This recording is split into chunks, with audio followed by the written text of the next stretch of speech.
Another night in Greenehope, a small city pretending to be a big one. Same look, same problems, only less spots to hide. This place was like a bad taste in the roof of your mouth that you can't get rid of. It gets in your head. It makes you wonder if you'll be able to taste anything good ever again. Can't let it get to you though. That's what they want. And besides, everything tastes bitter to me anyway. Well, not everything. After grabbing my tools, I head over to the one place that dulls the taste. I know it'll be back in the morning. Is this what happens when a man loses his purpose?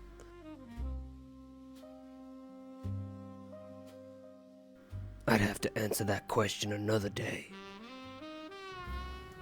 The bottom of that bottle takes a rain check, one that I wish I'd never get back to, but I always do. My shame in the whiskey quicken my footsteps to City Hall.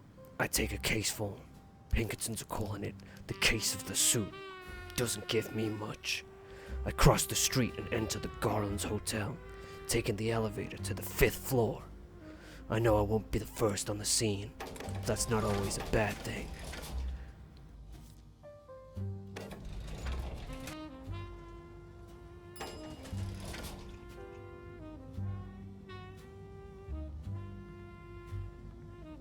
I was right, and I haven't missed much. They haven't even got in yet. This gives me a little more time to shake off this buzz and front row seats to the crime scene.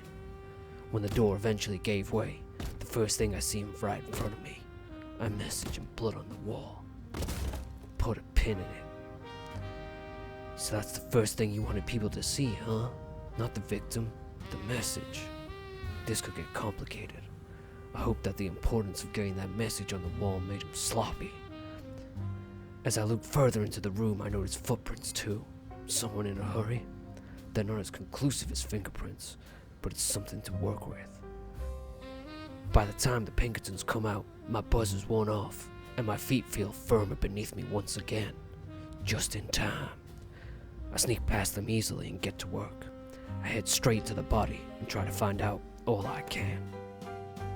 The victim's name is Matthias Alvarez, a 39-year-old who works for a company called Lobby Incorporated. He'd been poisoned, and the time of death was around 30 minutes ago.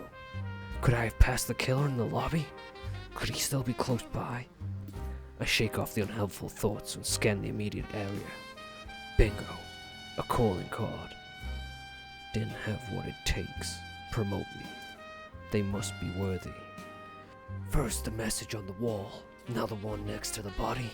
What is this? Some sort of cult? I had a sinking feeling I believe in this place with more questions than answers.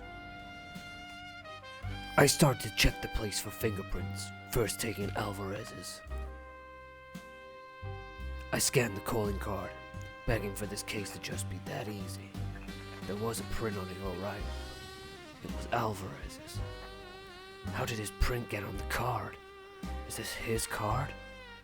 I scanned the rest of the room for what seems like a lifetime, looking for any print that wasn't his.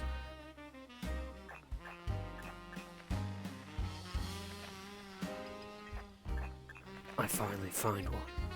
The door handle. Looks like that message made him sloppy after all.